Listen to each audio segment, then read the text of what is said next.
How have Thoreau's words, "None can be an impartial or wise observer of human life but from the vantage point of what we should call voluntary poverty," inspired your work?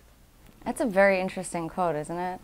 I thought it was so audacious for him to say that. It's so, you've never heard something like that. I haven't before, so I thought it was, wow, what a bold statement.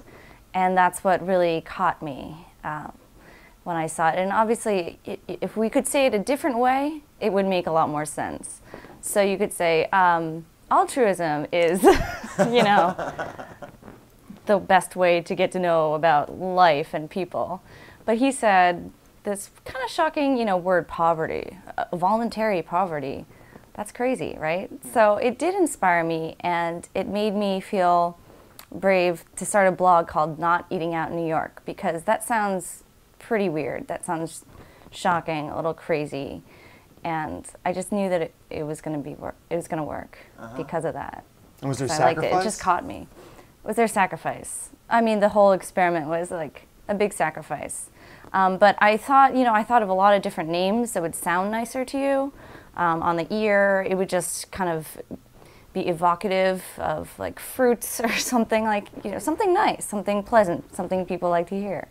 Oh, juicy tomato, that sounds great. But that wouldn't really say anything about the blog. So I was like, just go ahead, just do it. Just say not eating out in New York. What?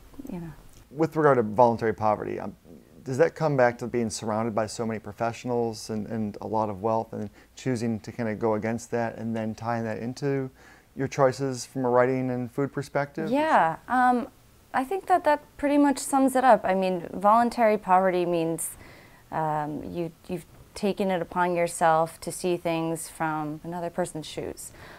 So, going back to, that's another way of putting that statement, right? So, yeah, I mean, we live in the most cosmopolitan, arguably, city in the world.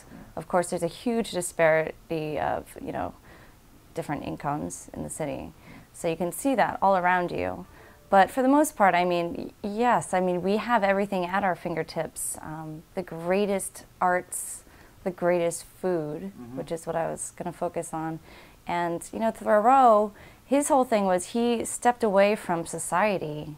That quote is from Walden. So he lived in the middle of the wilderness in Walden Pond, actually, and survived and learned how to survive basically on his own devices. So that's what I was comparing myself to doing by feeding myself all the time when there's so much non-need to do that. Yeah.